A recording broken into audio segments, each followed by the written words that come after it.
नमस्कार दोस्तों, आज हम उस महान आत्मा की कहानी सुनेंगे जिनकी करुणा और ज्ञान ने पूरी दुनिया को एक नया मार्ग दिखाया। महात्मा बुद्ध, जिन्हें सिद्धार्थ गौतम के नाम से भी जाना जाता है, ने सत्य, शांति और अहिंसा का संदेश दिया। आइए उनकी प्रेरणादायक जीवन यात्रा को समझते हैं। अध्याय 1, प्रस्तावना। मानव इतिहास में कुछ महान व्यक्तित्व ऐसे होते हैं जिनकी छाप समय की सीमाओं को पार कर जाती है। उनके विचार और कर्म केवल उनके युग तक सीमित नहीं रहते, बल्कि पीढ़ियों तक लोगों के जीवन को प्रभावित करते हैं। महात्मा बुद्ध ऐसा ही एक नाम है। लगभग 2500 वर्ष पहले भारत भूमि पर जन्मे बुद्ध ने अपने चिंतन, साधना और करुणा से न केवल भारतीय समाज बल्कि पूरे विश्व को एक नया दृष्टिकोण दिया। बुद्ध का जीवन अत्यंत प्रेरणादायी है। वे एक राजकुमार थे जिनके पास महलों का वैभव, राजसी ऐश्वर्य और सुख सुविधाएं सब कुछ उपलब्ध था, किंतु उनके मन को इन बाहरी सुखों में कभी सच्ची शांति नहीं मिली। उन्होंने जीवन के वास्तविक प्रश्नों पर चिंतन किया। मनुष्य दुखी क्यों है? मृत्यु, रोग और पीड़ा से कोई कैसे बच सकता है? क्या जीवन का कोई अंतिम सत्य है? इन प्रश्नों ने उनके हृदय में एक बेचैनी पैदा कर दी, और यही बेचैनी उन्हें राजपाट छोड़कर एक सन्यासी जीवन की ओर ले गई। महात्मा बुद्ध का महत्व केवल उनके जीवन की कहानी में ही नहीं है, बल्कि उनके द्वारा दी गई शिक्षाओं में है। उन्होंने 4 आर्य सत्य और अष्टांगिक मार्ग के माध्यम से यह बताया कि जीवन में दुख अपरिहार्य है, लेकिन उससे मुक्ति संभव है। उनकी शिक्षाएं किसी धर्म, जाति या संप्रदाय तक सीमित नहीं हैं, बल्कि पूरी मानवता के लिए मार्गदर्शन का स्रोत हैं। उनकी करुणा इतनी गहरी थी कि वे किसी भी प्राणी को कष्ट में देखकर विचलित हो जाते थे। उन्होंने अपने शिष्यों को ये सिखाया कि हर जीवित प्राणी में वही चेतना है जो मनुष्य में है, इसलिए सभी के साथ समान व्यवहार करना ही धर्म का सच्चा पालन है। महात्मा बुद्ध की लोकप्रियता उनके जीवन काल में ही इतनी बढ़ गई थी कि राजाओं से लेकर साधारण नागरिक तक उनके शिष्य बन गए। मगध के राजा बिंबिसार और कौशल के राजा प्रसेनजित जैसे शासकों ने बुद्ध और उनके संघ का सम्मान किया। यही नहीं, बुद्ध के विचार आगे चलकर सम्राट अशोक द्वारा पूरे एशिया में फैलाए गए और इस प्रकार बौद्ध धर्म एक वैश्विक परंपरा बन गया। आज 2 सहस्राब्दियों के बाद भी बुद्ध की शिक्षाएं आधुनिक समय में उतनी ही प्रासंगिक हैं। जब दुनिया युद्ध, हिंसा, भेदभाव और लालच से जूझ रही है, तब बुद्ध का मार्ग अहिंसा, करुणा और मध्यम पथ मानवता को शांति और संतुलन की ओर ले जाने का एकमात्र उपाय प्रतीत होता है। इस जीवनी का उद्देश्य केवल बुद्ध के जीवन का वर्णन करना नहीं है, बल्कि उनके व्यक्तित्व और उनकी शिक्षाओं को गहराई से समझना है। हम जानेंगे कि किस प्रकार एक साधारण राजकुमार सिद्धार्थ गहन साधना और आत्मचिंतन के पश्चात बुद्ध अर्थात जागृत बन गए। उनकी यह यात्रा केवल व्यक्तिगत नहीं थी, बल्कि समस्त मानवता के लिए एक अमूल्य धरोहर बन गई। इस पुस्तक को अध्याय वाइज पढ़ते हुए पाठक न केवल बुद्ध के जीवन के विभिन्न पहलुओं से परिचित होंगे, बल्कि उनकी शिक्षाओं के वास्तविक अर्थ को भी समझ पाएंगे। ये समझना महत्वपूर्ण है कि बुद्ध का दर्शन केवल सिद्धांत नहीं है, बल्कि जीवन जीने की एक कला है। महात्मा बुद्ध की कहानी हमें ये सिखाती है कि बाहरी सुख सुविधाएं जीवन का अंतिम उद्देश्य नहीं हैं। सच्चा सुख केवल आत्मज्ञान और आंतरिक शांति से प्राप्त होता है। करुणा, अहिंसा और समानता ही मानव जीवन के मूल स्तंभ हैं। इस प्रकार महात्मा बुद्ध केवल एक धार्मिक गुरु ही नहीं, बल्कि मानवता के पथ प्रदर्शक, शांति के दूत और नैतिकता के प्रतीक हैं। उनकी शिक्षाएं सदैव प्रासंगिक रहेंगी और पीढ़ी दर पीढ़ी हमें सत्य और शांति की राह दिखाती रहेंगी। अध्याय 2, जन्म और बचपन।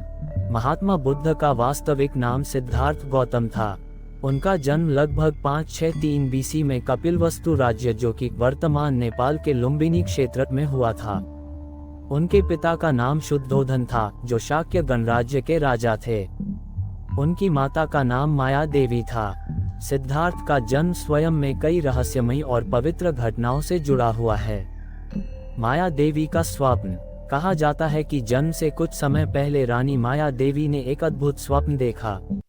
उन्होंने देखा कि एक सफेद हाथी उनके गर्भ में प्रवेश कर गया है। इस स्वप्न का अर्थ यह निकाला गया कि उनके गर्भ से कोई महान आत्मा जन्म लेगी। दरबार के ज्योतिषियों और ऋषियों ने भविष्यवाणी की कि यह बालक या तो एक महान सम्राट बनेगा या फिर संसार का मार्गदर्शक गुरु। लुम्बिनी में जन्म। राजमहल से मायके जाते समय माया देवी ने रास्ते में लुम्बिनी वन में विश्राम किया। वहां एक शाल वृक्ष के नीचे अत्यंत शांत वातावरण में सिद्धार्थ का जन्म हुआ। जन्म के समय वातावरण में एक अद्भुत शांति और प्रसन्नता फैल गई। परंपरा के अनुसार देवताओं ने पुष्पवर्षा की और वातावरण में मधुर संगीत गूंजने लगा।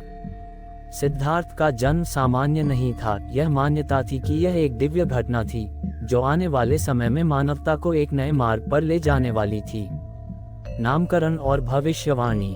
राजकुमार का नाम रखा गया सिद्धार्थ, जिसका अर्थ है जिसका उद्देश्य सिद्ध हुआ हो। जन्म के कुछ समय बाद राजा ने ज्योतिषियों और ऋषियों को बुलाकर बालक की कुंडली दिखाई। प्रसिद्ध ऋषि असित मुनि ने बालक को देखकर कहा, यह बालक महान है, ये संसार के लिए प्रकाश बनेगा, परंतु मुझे दुख है कि मैं इसकी महानता का साक्षी नहीं बन पाऊंगा। उनकी भविष्यवाणी ने सबको उत्साहित भी किया और चिंतित भी।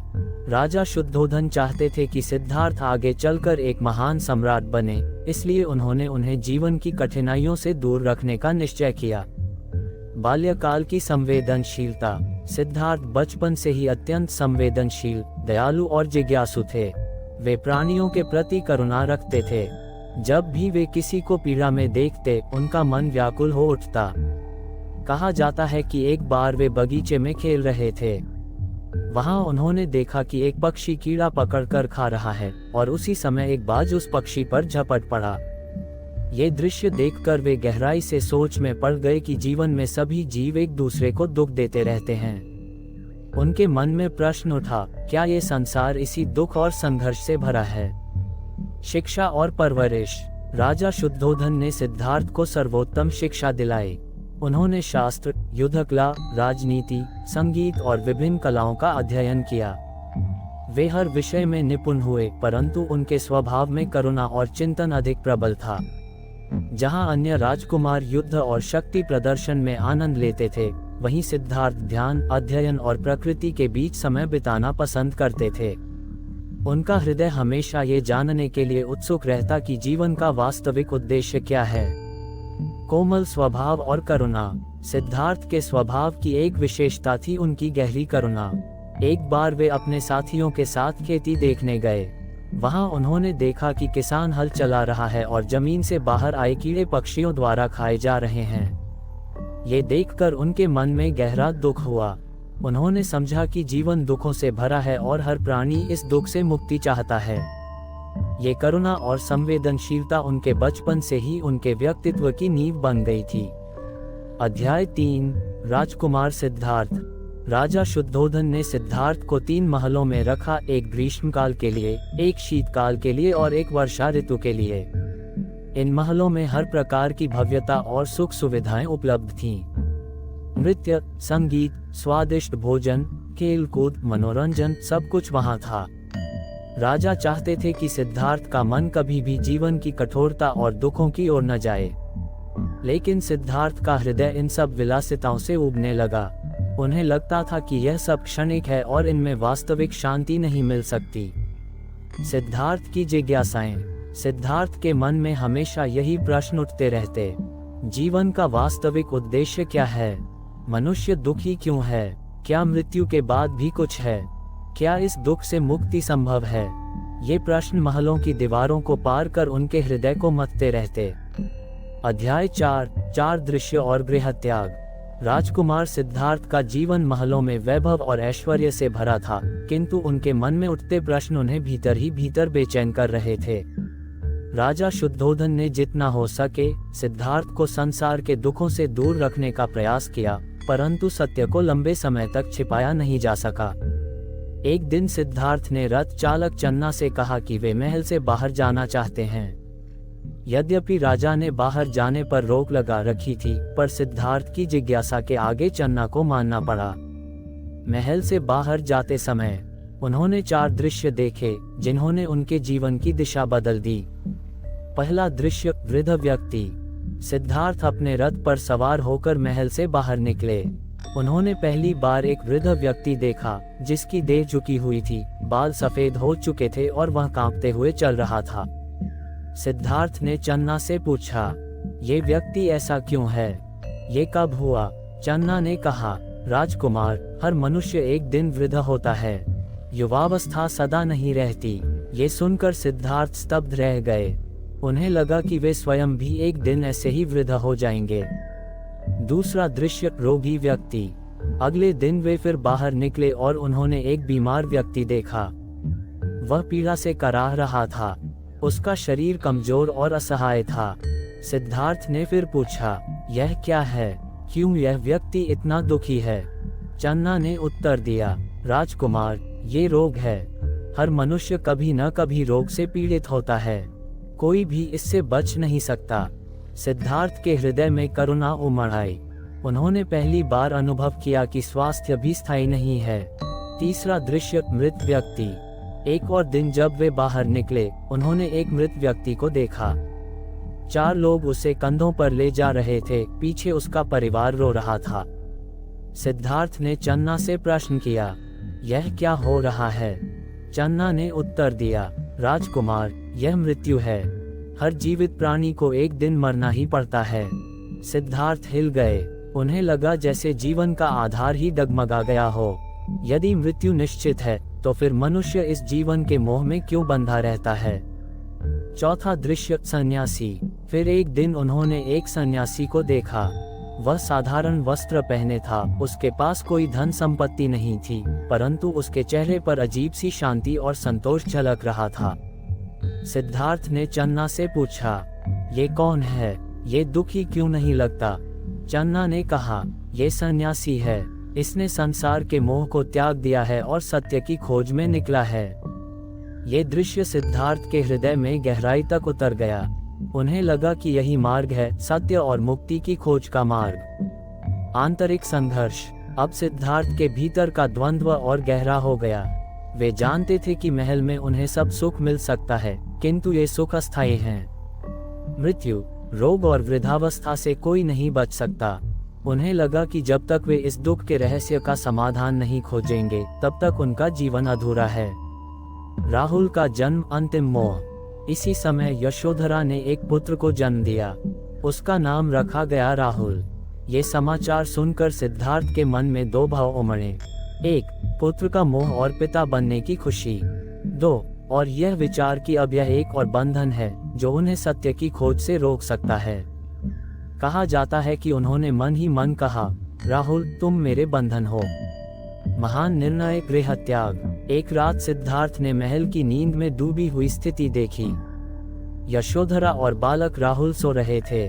सिद्धार्थ उनके पास गए, पर उन्हें जगाया नहीं।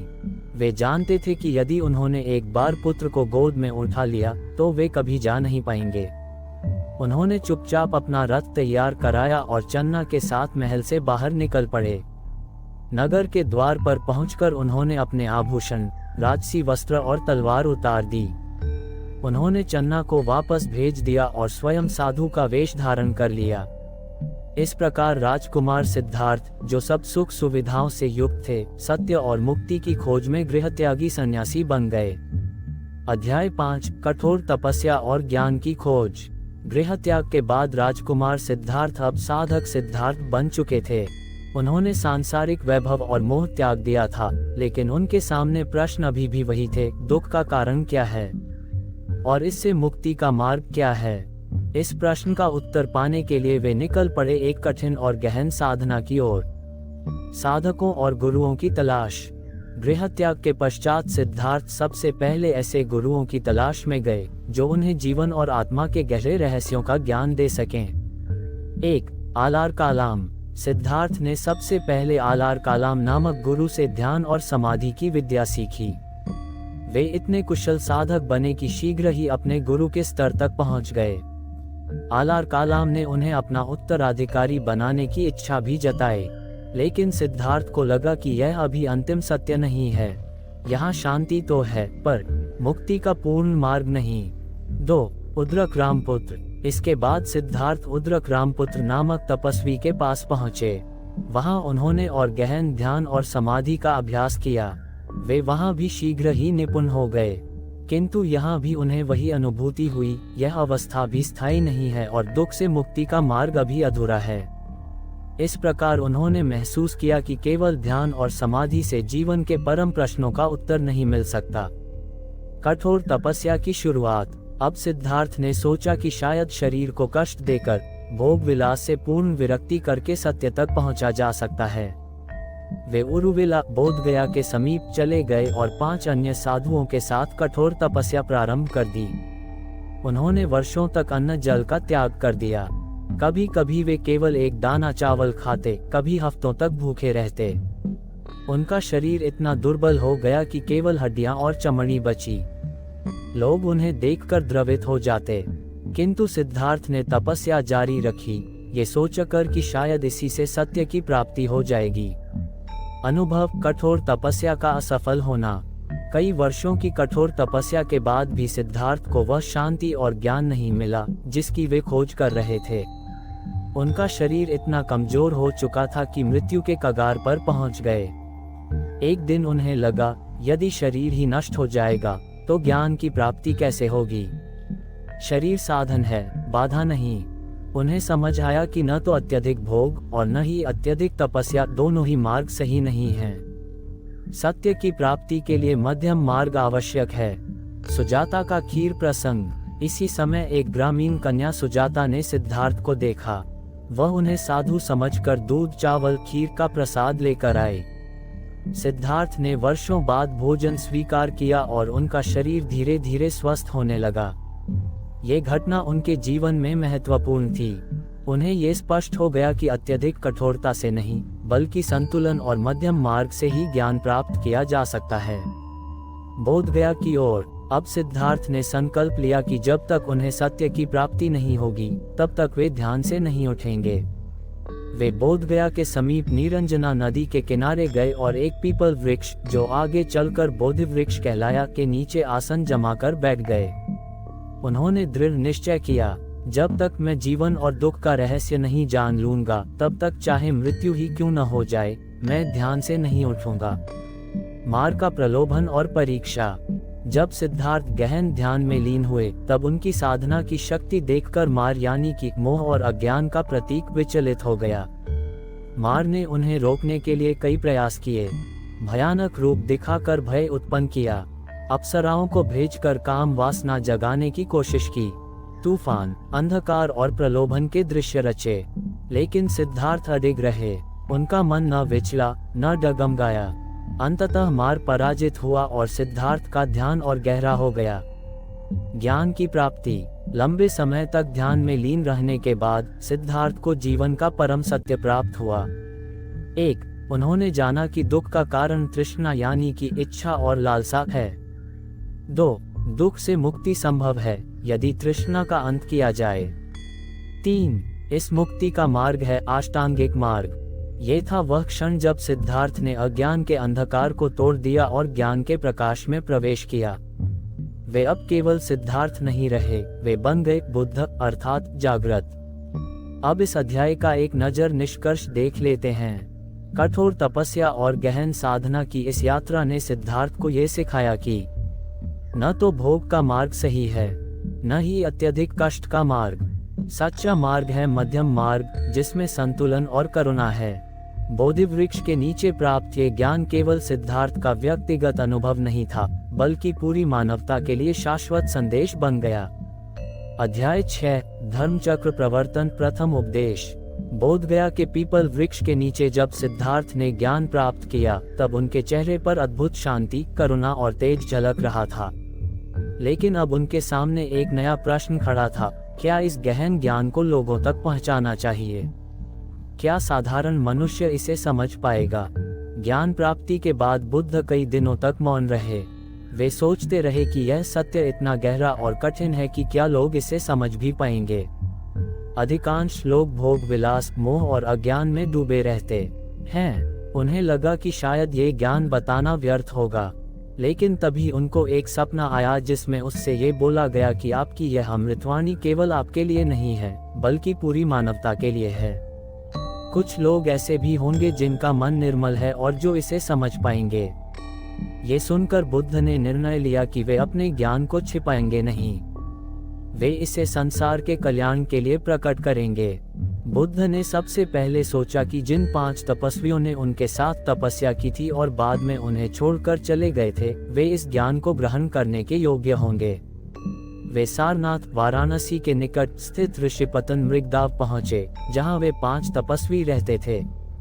पहले तो उन तपस्वियों ने सोचा कि सिद्धार्थ तो तपस्या छोड़ चुके हैं, अब वे हमें क्या ज्ञान देंगे। पर जब उन्होंने बुद्ध के चेहरे पर तेज और शांति देखी, तो वे स्वतः प्रभावित हुए और उन्हें सुनने के लिए तैयार हो गए। बुद्ध ने वहां अपना पहला उपदेश दिया, जिसे धर्मचक्र प्रवर्तन कहा जाता है। यह उपदेश बौद्ध धर्म की आधारशिला बना। उन्होंने सबसे पहले 4 आर्य सत्य बताए। 1.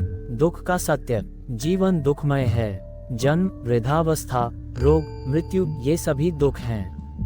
प्रिय से वियोग, अप्रिय से संयोग और इच्छाओं की पूर्ति न होना भी दुख है। 2. दुख के कारण का सत्य। दुख का मूल कारण है तृष्णा, इच्छा, लालसा, मोह, लोभ। जब तक मनुष्य की इच्छाएं जीवित हैं, तब तक दुख बना रहेगा। 3. दुख निरोध का सत्य। यदि तृष्णा का अंत कर दिया जाए, तो दुख का अंत संभव है। यही निर्वाण है, शांति और मुक्ति की अवस्था। 4. दुख निरोध के मार्ग का सत्य। दुख से मुक्ति का मार्ग है अष्टांगिक मार्ग। अष्टांगिक मार्ग। बुद्ध ने बताया कि जीवन में संतुलन और मुक्ति पाने के लिए मनुष्य को 8 मार्गों पर चलना चाहिए। 1. सम्यक दृष्टि मतलब सही दृष्टिकोण रखना। 2. सम्यक संकल्प मतलब सही विचार और निश्चय रखना। 3. सम्यक वाणी मतलब झूठ, कठोरता और निंदा से बचना। 4. सम्यक कर्म मतलब सही आचरण करना। 5. सम्यक आजीविका मतलब धर्म सम्मत जीवन यापन करना। 6. सम्यक प्रयास मतलब बुरी प्रवृत्तियों को रोकना और अच्छी प्रवृत्तियों को बढ़ाना। 7. सम्यक स्मृति मतलब सतत जागरूक और सजग रहना। 8. सम्यक समाधि मतलब ध्यान और एकाग्रता में लीन होना। जब बुद्ध ने यह उपदेश दिया, तो 5 तपस्वी गहराई से प्रभावित हुए।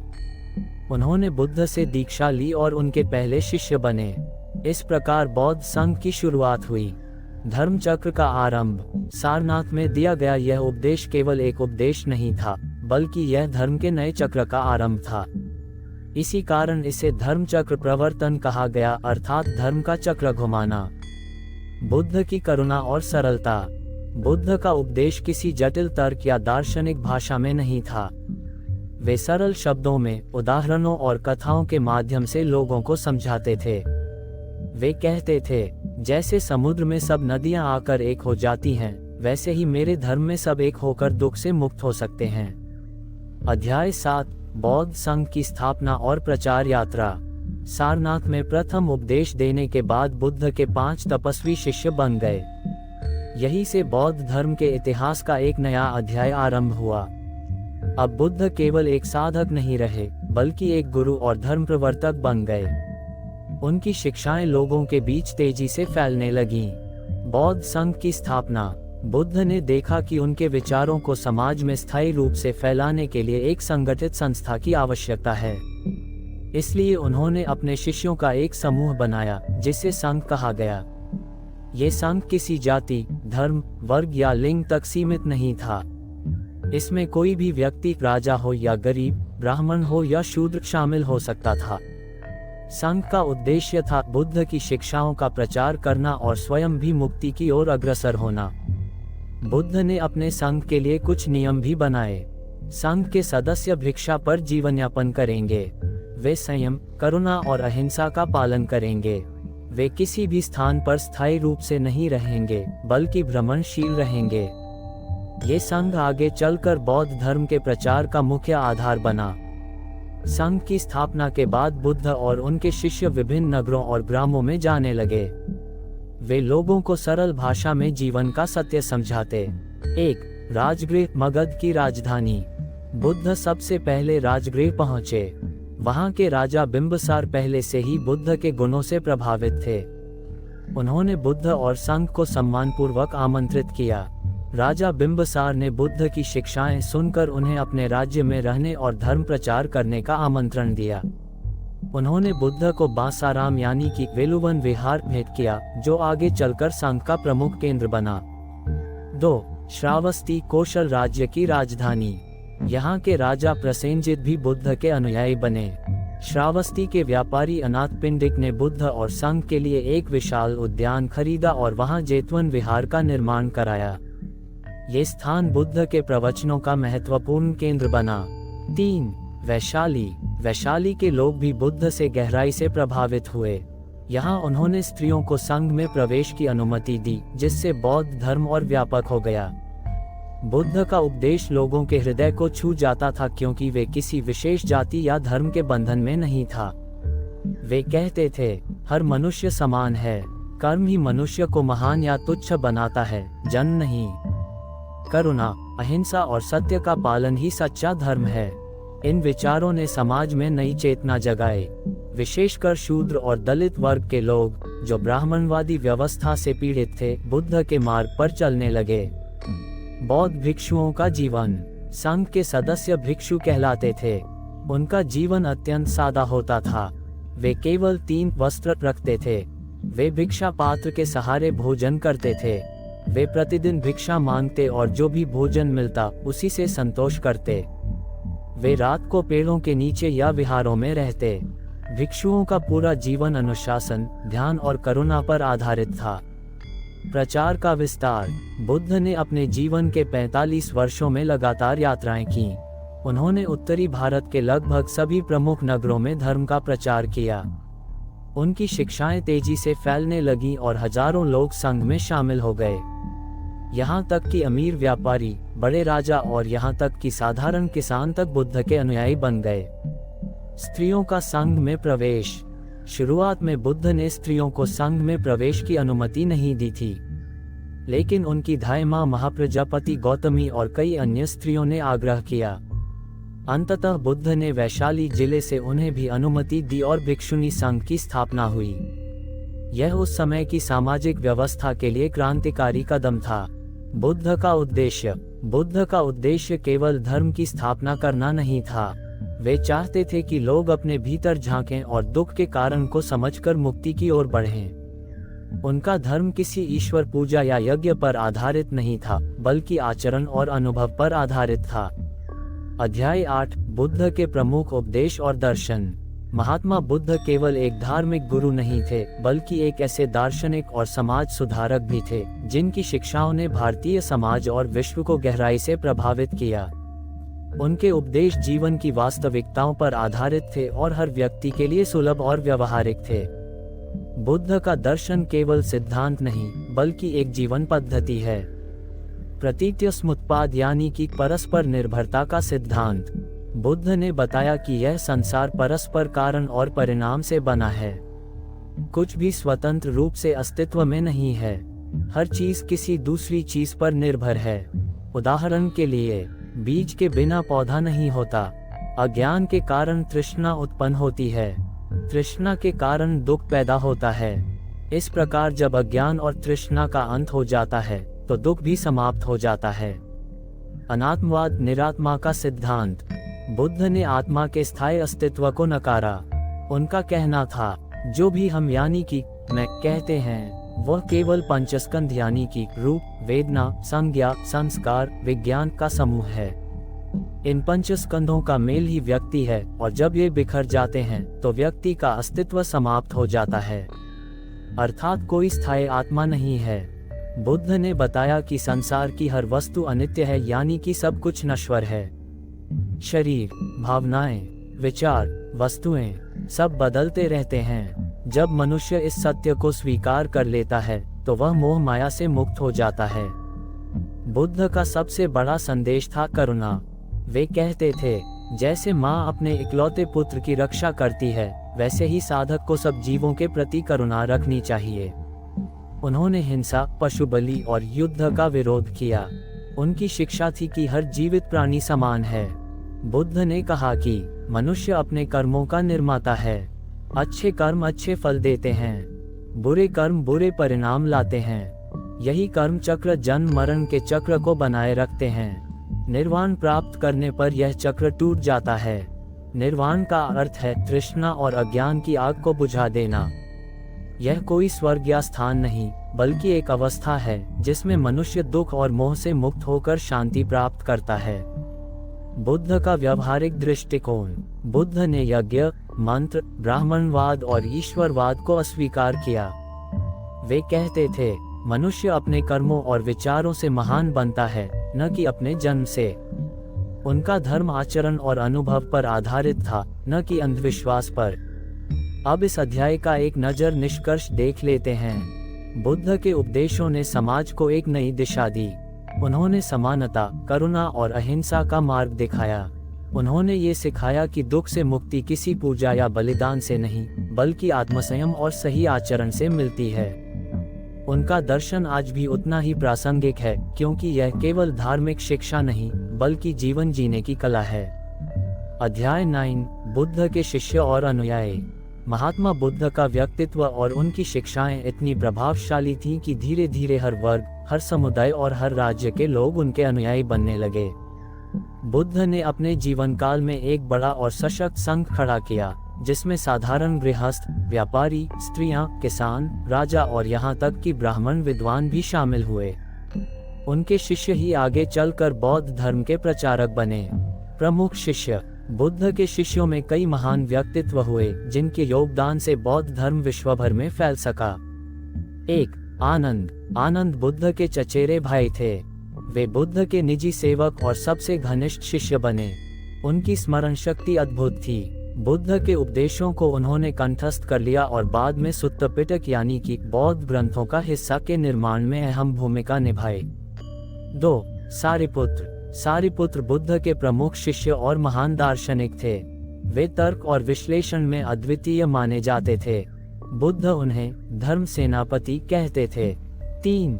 मौदगल्यान। सारिपुत्र के मित्र और बुद्ध के एक अन्य महान शिष्य, ध्यान और योग साधना में अत्यंत प्रवीण थे।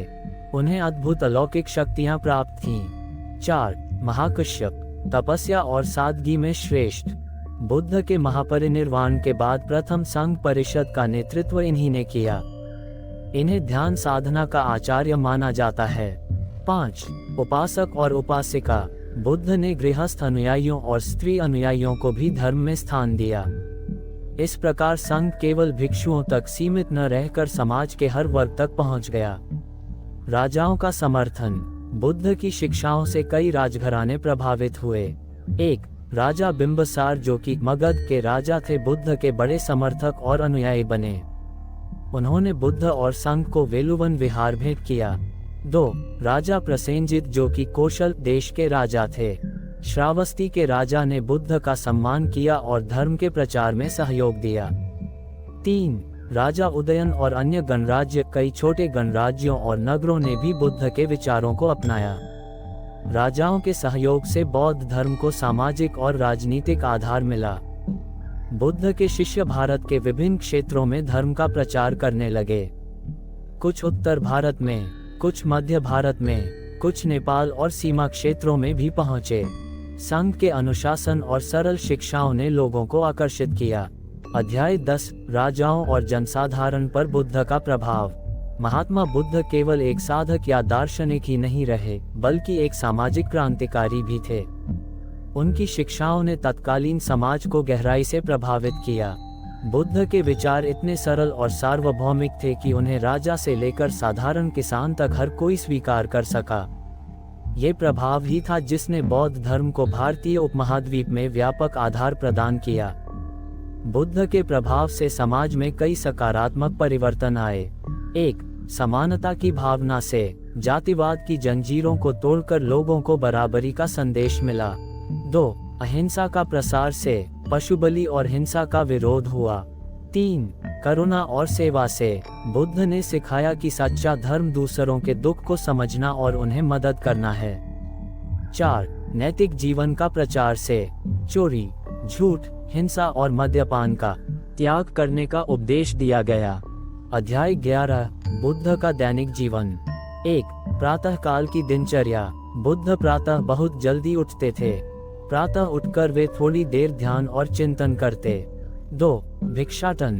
बुद्ध और उनके अनुयायी भोजन के लिए भिक्षा पात्र लेकर घर घर जाते थे। वे केवल उतना ही लेते जितना दिन भर के लिए आवश्यक होता।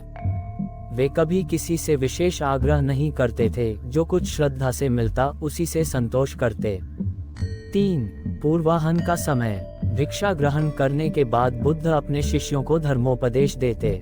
वे आम जनता, गृहस्थ अनुयायियों और राजाओं को भी सरल भाषा में जीवन का सत्य समझाते। उनकी शिक्षा का उद्देश्य था लोगों को दुख से मुक्ति का मार्ग दिखाना। 4. दोपहर और अपराह्न। दोपहर का भोजन करने के बाद बुद्ध विश्राम करते, फिर संघ के भिक्षुओं के साथ बैठकर चर्चा करते। यदि कोई नया व्यक्ति संघ में आता तो उसे नियम और अनुशासन सिखाते। 5. संध्या समय। संध्या समय बुद्ध पुनः ध्यान करते और भिक्षुओं के प्रश्नों का उत्तर देते। इस समय वे कभी कभी लोक कथाओं, दृष्टांतों और उपमाओं का प्रयोग करके धर्म की व्याख्या करते। यही कथाएं बाद में जातक कथाएं कहलाईं। 6. रात्रि का समय। बुद्ध का अधिकांश समय ध्यान, उपदेश और चिंतन में व्यतीत होता। वे बहुत कम विश्राम करते थे। रात में भी यदि कोई शिष्य या अनुयायी उनके पास प्रश्न लेकर आता तो वे धैर्यपूर्वक उत्तर देते। बुद्ध के व्यक्तित्व से जुड़ी घटनाएं। 1. अपमान का उत्तर। कहा जाता है कि एक बार किसी ने बुद्ध को अपशब्द कहे। बुद्ध मुस्कुराए और शांत रहे। जब शिष्य ने पूछा, भगवान, आपने उत्तर क्यों नहीं दिया? बुद्ध ने कहा, यदि कोई उपहार लेकर आए और हम स्वीकार न करें तो वह किसका रहेगा? उसी प्रकार मैंने उसके अपशब्द स्वीकार नहीं किए। 2. करुणा का उदाहरण। एक बार एक घायल हंस को लेकर 2 राजकुमारों में विवाद हुआ। बुद्ध ने कहा, जिसे जीव को बचाने की इच्छा हो वही उसका सच्चा मालिक है। ये करुणा और जीवदया का अनोखा संदेश था। अध्याय 12। बुद्ध का महापरिनिर्वाण यानी कि अंतिम समय। महात्मा बुद्ध का जीवन करुणा, त्याग और साधना का एक अद्वितीय उदाहरण था। उन्होंने लगभग 45 वर्षों तक निरंतर धर्म का प्रचार किया और असंख्य लोगों के जीवन को बदल दिया। किंतु प्रत्येक जीव का शरीर नश्वर है और इसी नियम के अनुसार बुद्ध का भी जीवन एक दिन समाप्त होना था। उनका अंतिम समय अत्यंत शांतिपूर्ण, गहन और शिक्षाप्रद रहा। इतने लंबे समय तक निरंतर भ्रमण, प्रवचन और कठिन जीवन जीने के कारण उनका शरीर दुर्बल हो गया था। वृद्धावस्था के साथ साथ बीमारियां भी उन्हें घेरे रहने लगीं, किंतु उनका मन सदैव स्थिर और शांत रहा। बुद्ध ने अपनी अंतिम यात्रा पावापुरी, जो कि अभी वर्तमान में बिहार में है, से आरंभ की। मार्ग में उन्होंने अपने प्रिय शिष्य आनंद से कहा, आनंद, मेरा शरीर अब बहुत थक चुका है, ये यात्रा मेरी अंतिम यात्रा होगी।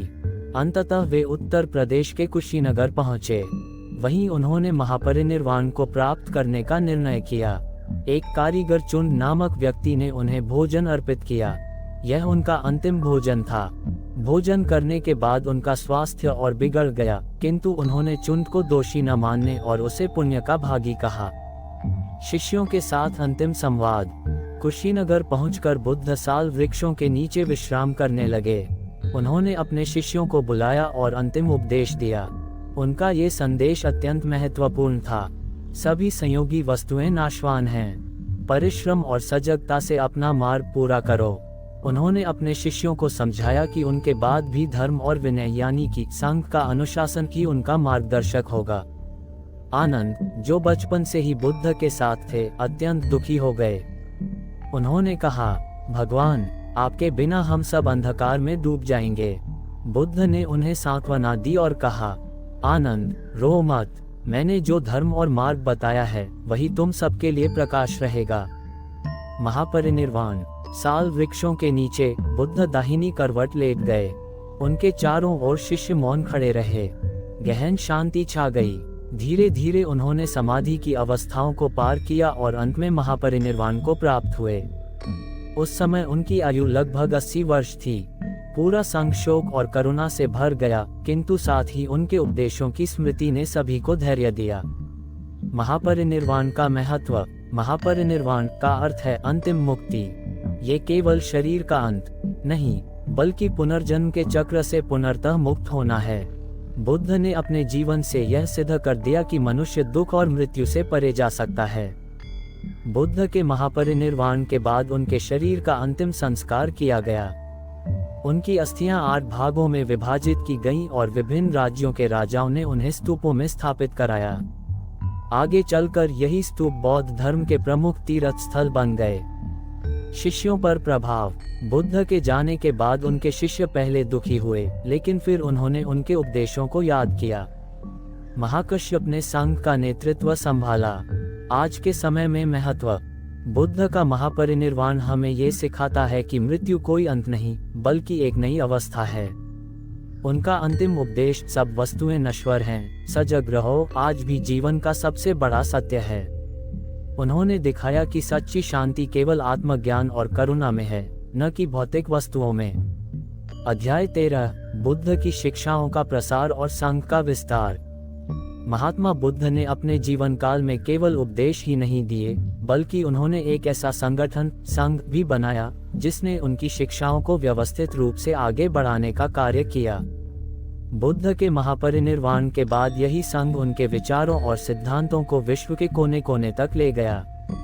यह अध्याय हमें बताता है कि किस प्रकार बौद्ध धर्म ने प्रारंभिक भारत से आगे बढ़कर पूरे एशिया और फिर विश्व को प्रभावित किया। प्रथम संगीतिक महासभा। बुद्ध के महापरिनिर्वाण के तुरंत बाद उनके प्रमुख शिष्यों ने प्रथम बौद्ध संगीति का आयोजन किया। इसका नेतृत्व महाकश्यप ने किया, जो बुद्ध के अत्यंत निष्ठावान शिष्य थे। इसमें आनंद और उपाली ने बुद्ध के उपदेशों और संघ के नियमों का वाचन किया। इन उपदेशों को 2 भागों में संग्रहित किया गया। 1. सुत्त पिटक बुद्ध के उपदेश। 2. विनय पिटक संघ के अनुशासन और नियम। इस प्रकार बौद्ध धर्म के शास्त्रों का प्रारंभिक रूप तैयार हुआ। बौद्ध धर्म का भारत में प्रसार। बुद्ध की शिक्षाओं का भारत में तेजी से प्रसार हुआ। मगध, कौशल और वैशाली के राजा पहले से ही बुद्ध के अनुयायी थे। धीरे धीरे ये धर्म भारत के अन्य हिस्सों में फैलने लगा। सामान्य जनता, किसान, व्यापारी और श्रमिक वर्ग बुद्ध के सरल और करुणामय संदेश से प्रभावित हुए। बुद्ध का संदेश जाति भेद और कर्मकांड से परे था, इसलिए इसे व्यापक समर्थन मिला। बौद्ध धर्म के वास्तविक वैश्विक प्रसार का श्रेय सम्राट अशोक को जाता है। कलिंग युद्ध के बाद अशोक ने हिंसा छोड़ दी और बुद्ध के उपदेशों को जीवन का आधार बनाया। उन्होंने बौद्ध धर्म को राज्य धर्म का दर्जा दिया। अशोक ने पूरे भारत में स्तंभ और शिलालेख बनवाए, जिन पर बुद्ध के उपदेश अंकित थे। उन्होंने भिक्षुओं को श्रीलंका, म्यांमार, अफगानिस्तान, नेपाल और अन्य देशों में भेजा। उनके पुत्र महेंद्र और पुत्री संघमित्रा ने श्रीलंका में बौद्ध धर्म का प्रचार किया। विदेशों में बौद्ध धर्म का प्रसार। 1. श्रीलंका। अशोक के पुत्र महेंद्र और संघमित्रा के प्रयास से यहाँ बौद्ध धर्म दृढ़ता से स्थापित हुआ। 2. म्यांमार और थाईलैंड। व्यापारी और भिक्षु यहाँ धर्म लेकर पहुँचे। 3. चीन। लगभग पहली शताब्दी ईसा पूर्व में बौद्ध धर्म चीन पहुंचा और धीरे धीरे कन्फ्यूशियस और ताओवाद के साथ मिश्रित होकर विशेष रूप में विकसित हुआ। 4. तिब्बत। बौद्ध धर्म यहाँ वज्रयान रूप में फैला और लामाओं की परंपरा शुरू हुई। 5. जापान और कोरिया। चीन के माध्यम से यहाँ धर्म पहुंचा और महायान परंपरा का विकास हुआ। बौद्ध धर्म और शिक्षा। बौद्ध विहार शिक्षा के प्रमुख केंद्र बने।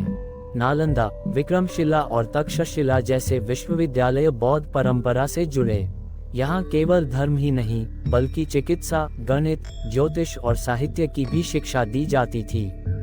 अध्याय 14, बुद्ध के विचारों की आधुनिक प्रासंगिकता। महात्मा बुद्ध का जीवन और उनकी शिक्षाएं केवल उनके समय तक सीमित नहीं रहीं। वे सार्वकालिक और सार्वभौमिक हैं। लगभग 2500 वर्ष पूर्व जो विचार उन्होंने दिए, वे आज के युग में भी उतने ही महत्वपूर्ण हैं। वास्तव में आधुनिक समाज की जटिलताओं, तनाव और संघर्षों के बीच बुद्ध का दर्शन हमें दिशा देने वाला प्रकाश स्तंभ है। मानसिक स्वास्थ्य और ध्यान। आज की दुनिया में तनाव, अवसाद और चिंता जैसी समस्याएं तेजी से बढ़ रही हैं। बुद्ध ने स्मृति यानी कि माइंडफुलनेस और ध्यान का मार्ग बताया। आधुनिक मनोविज्ञान और चिकित्सा में भी ध्यान को मानसिक स्वास्थ्य सुधारने का प्रभावी साधन माना जा रहा है। बौद्ध ध्यान आज विश्व भर में मानसिक शांति और आत्म नियंत्रण के लिए प्रयोग किया जा रहा है। उपभोगवाद और मध्यम मार्ग। आज का समाज उपभोगवाद और भौतिकता में डूबा हुआ है। लोग अधिक से अधिक पाने की दौड़ में असंतोष और अशांति से ग्रस्त हैं। बुद्ध ने मध्यम मार्ग का उपदेश दिया, न तो अत्यधिक भोग, न ही कठोर तपस्या। यह मार्ग आज के उपभोक्तावादी समाज को संतुलन और संतोष की शिक्षा देता है। आधुनिक विज्ञान ने भौतिक प्रगति दी है, परंतु मानसिक शांति नहीं। बुद्ध का मार्ग आध्यात्म और विज्ञान दोनों का संतुलन प्रस्तुत करता है। उनका ध्यान और आत्मज्ञान का सिद्धांत आधुनिक न्यूरोसाइंस तक में शोध का विषय है। युवा पीढ़ी के लिए प्रेरणा। आज की युवा पीढ़ी दिशा और धैर्य की कमी से जूझ रही है। बुद्ध का जीवन और उनका उपदेश, परिश्रम और सजगता से अपना मार्ग पूरा करो, युवाओं को आत्मविश्वास और प्रेरणा प्रदान करता है। वे सिखाते हैं कि सफलता बाहरी भोग में नहीं, बल्कि आंतरिक शांति और ज्ञान में है। अब इस अध्याय का निष्कर्ष देख लेते हैं। महात्मा बुद्ध की शिक्षाएं आधुनिक समय की हर चुनौती का समाधान देती हैं। युद्ध और हिंसा का उत्तर अहिंसा और करुणा। सामाजिक भेदभाव का उत्तर समानता और न्याय। तनाव और चिंता का उत्तर ध्यान और सजगता। पर्यावरण संकट का उत्तर प्रकृति के प्रति करुणा। उपभोगवाद का उत्तर मध्यम मार्ग और संतोष। इस प्रकार बुद्ध का दर्शन समय से परे है। वह आज भी उतना ही प्रासंगिक है जितना उनके युग में था। आधुनिक समाज को यदि शांति, संतुलन और स्थायी विकास चाहिए, तो बुद्ध की शिक्षाओं को अपनाना अनिवार्य है। अध्याय 15, बौद्ध धर्म का विश्व पर प्रभाव। महात्मा बुद्ध की शिक्षाएं केवल भारत तक सीमित नहीं रहीं। उनके उपदेशों ने पूरे एशिया और बाद में विश्व के अनेक देशों की संस्कृति, समाज और राजनीति को गहराई से प्रभावित किया। बौद्ध धर्म का प्रसार लगभग 2500 वर्षों की यात्रा है, जिसने मानव सभ्यता को नई दिशा दी। पश्चिमी देशों पर प्रभाव।